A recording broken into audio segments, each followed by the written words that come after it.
Good morning, students. I am Baldev Srivastava. Today I am going to teach you SST for class 4, chapter 3.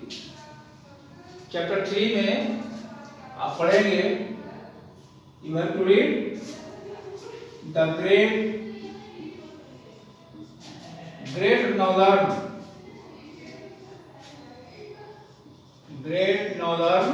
Plains. यानी great northern plains, बहुत बड़ा उत्तरी मैदान, एक विशाल उत्तरी मैदान है ना. ग्रेट मीन्स यहाँ पर इसका मतलब होगा विशाल, बहुत बड़ा. तो विशाल उत्तरी मैदान. Let us read the reverse originating माने होता है कि निकलना. The reverse originating from the Himalayas flow through the northern plains.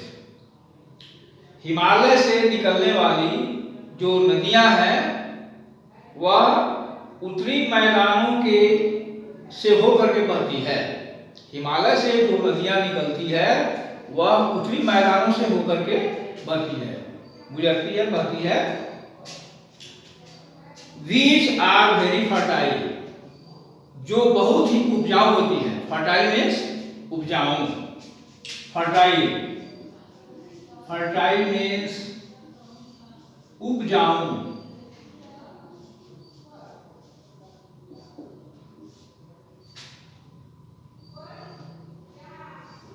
Fertile means उपजाऊ, जो बहुत उपजाऊ होती है.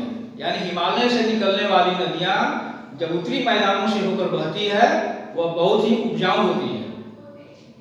दिस इज बिकॉज, अब क्यों उपजाऊ होती है? This is because these rivers deposit the fine silt along the banks. Banks माने होता है किनारा. बैंक्स माने होता है किनारा.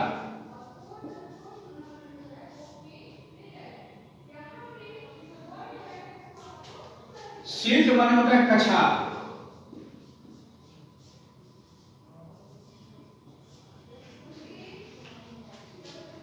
डिपॉजिट माने जमा करना.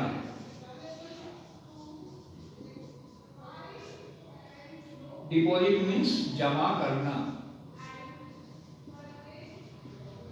ओके. बैंक्स माने किनारे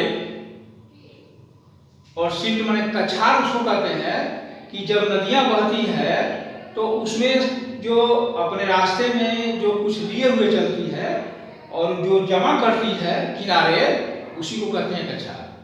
वही जो है वह उपजाऊ होती है. यही कारण है कि उत्तरी मैदान में बहने वाली नदियों के कारण उत्तरी मैदान उपजाऊ होता है. This fertile, finely graded soil is called alluvium and is good for crops. Alluvium जो है उपजाऊ, यानी पंखीली मिट्टी होती है ना, जो बहुत ही उपजाऊ होती है.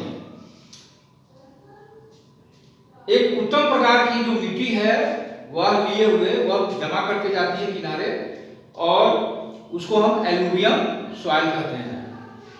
इज गुड फॉर क्रॉप, जो फसलों के लिए बहुत ही उपजाऊ होती है. Okay. The great river basins. The great river basins एक बड़ा नदी का जो बेसिन है, बेसिन कहते हैं उसको कि जिस रास्ते से, जिसके थ्रू जब नदियां बहती है उसी को हम बेसिन कहते हैं. 3 इंपॉर्टेंट रिवर्स, 3 महत्वपूर्ण नदियां flow through the northern plains. 3 मुख्य नदियां उत्तरी मैदानों से होकर के बहती है. याद रखेंगे। The area, what is basin, I am going to tell you what is basin. The area through which they flow, area वह क्षेत्र, वह जगह जहां से होकर के नदियां बहती हैं, फ्लो माने बहती है, इज कॉल्ड ए बेसिन, उसको हम बेसिन कहते हैं। अब आपको समझ में आ गया बेसिन किसको कहते हैं। यानी बेसिन कहते हैं, जल कुंड भी कह सकते हैं उसको, बेसिन को जल कुंड। मान लो गंगा नदी बह रही है तो उसको जल कुंड ही कहेंगे ना, पानी से भरे हुआ, पानी से भरा हुआ भाग। तो बेसिन उसको कहते हैं कि जिस एरिया से नदियां बहती है उसको हम बेसिन कहते हैं। The area through which they flow, वह एरिया जहां से नदियां बहती है उसको हम बेसिन कहते हैं। Therefore, the plains are divided into 3 basins. इस प्रकार जो मैदानी भाग है, जो मैदान है उसको हम 3 बेसिन में बांटते हैं, यानी 3 बेसिन्स में बांटा गया है। पहला है बेसिन्स या इसको 3 भागों में बांटा गया है। पहला है द सतलज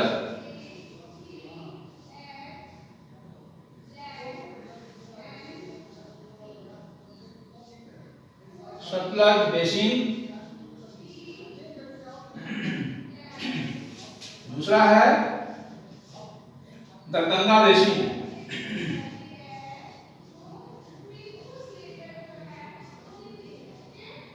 गंगा बेसिन, और नेक्स्ट 3 द ब्रह्मपुत्र।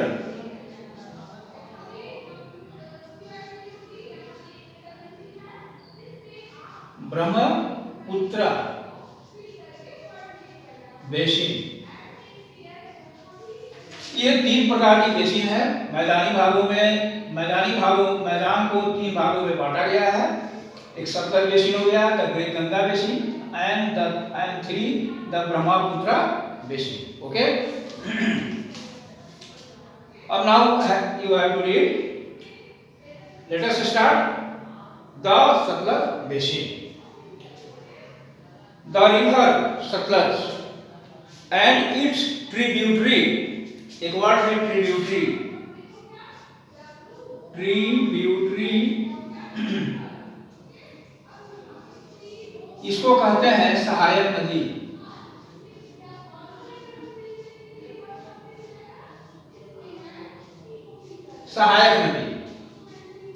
सहायक नदी उसको कहते हैं जो मुख्य नदी है उससे एक दूसरी नदी जब निकलती है उसको कहते हैं सहायक नदी। The river Sutlej and its tributary, the river Beas, Beas एक नदी है, नदी का नाम है, flows to Punjab and then join the river Indus in Pakistan. ये सतलज से ब्यास नदी निकलती है। सतलज जो बेसिन है उससे ब्यास नदी निकलती है, या जो पंजाब को क्रॉस करते हुए यह निकलती है और जाकर के मिल जाती है join the river Indus in Pakistan. Pakistan में जो इंदुस नदी है उसमें जाकर के यह मिल जाती है, ज्वाइन कर देती है। They are a boon to the people of Punjab as this region does not receive much rain. ये जो है बहुत ज्यादा वर्षा को यह नहीं ले पाती है, बहुत ज्यादा यहाँ वर्षा को नहीं रिसीव कर पाती है, नहीं प्राप्त कर पाती है। They are a boon to the people of Punjab. यह पंजाब के लोगों का यह एक बहुत ही महत्वपूर्ण नदी है। As the result which the construction of the Bhakra Nangal Dam, which the construction यानी भाखरा नंगल डैम के निर्माण के साथ, है ना, भाखरा नांगल डैम जो है उसके निर्माण के साथ on the river Sutlej, on the river Sutlej farmers now obtain water, या किसान जो है उससे पानी लेते हैं, एंड इलेक्ट्रिसिटी, भाखड़ा नांगल जो डैम है उसे वहां के किसान पानी लेते हैं और बिजली प्राप्त करते हैं।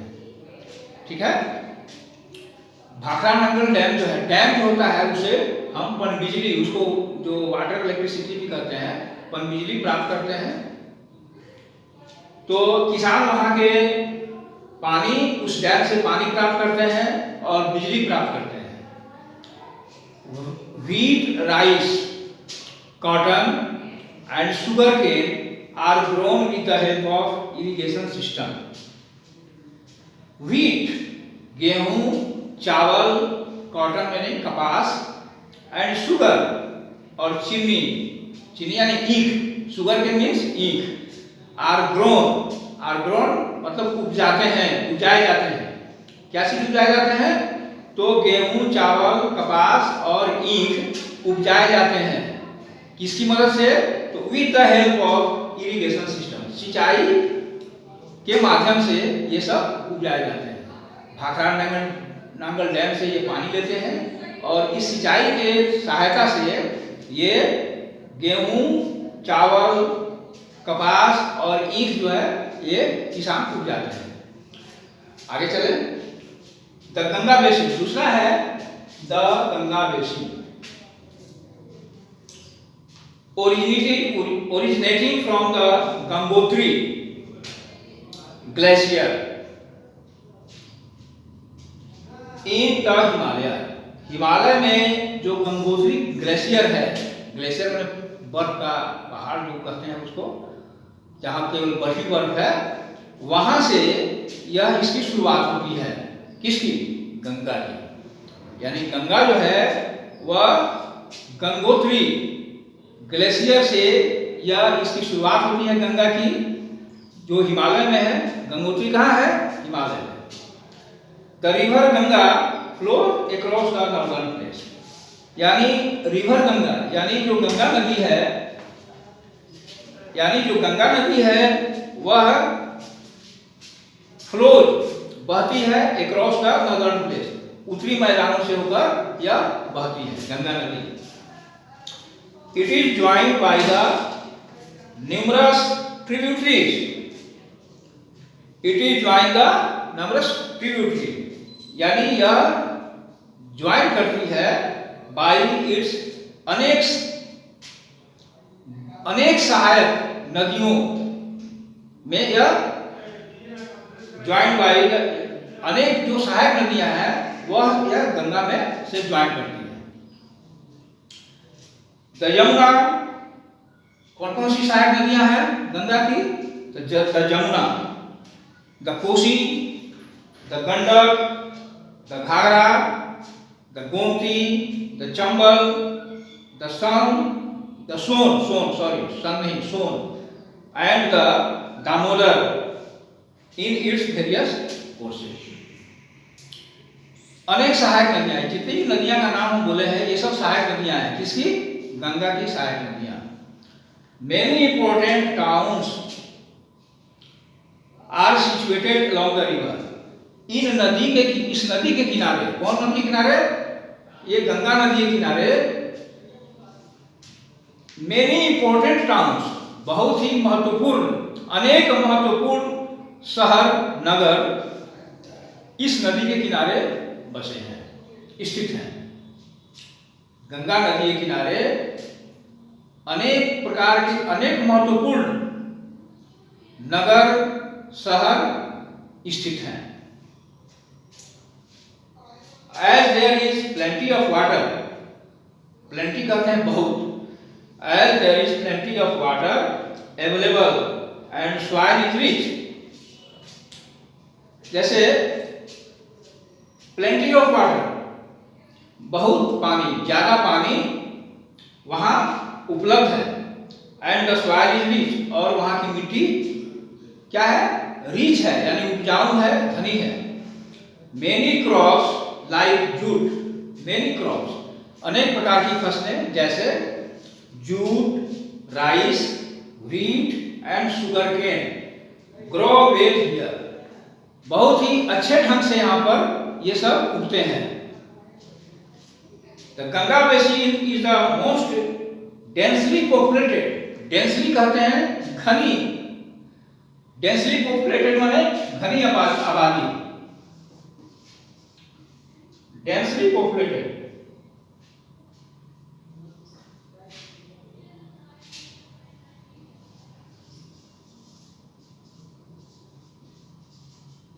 Populated.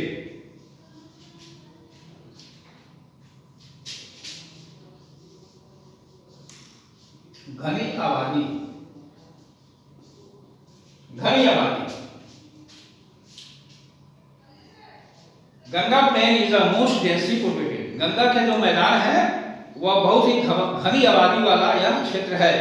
Due to these reasons, इन कारणों से यह बहुत ही, गंगा का मैदान जो है बहुत ही घनी आबादी वाला क्षेत्र है। बिफोर एंटरिंग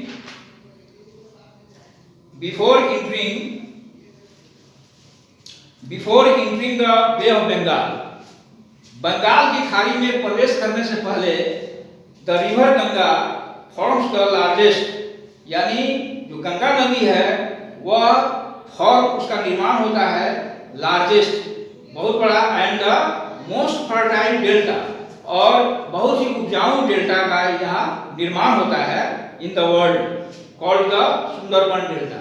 यानी सुंदरबन डेल्टा जो है वह विश्व में यह प्रख्यात है, प्रसिद्ध है। आज के क्लास में बच्चों इतना ही, अगले क्लास में फिर मिलेंगे। सी यू अगेन। घर पर रहिए, सुरक्षित रहिए। Thank you, have a nice day.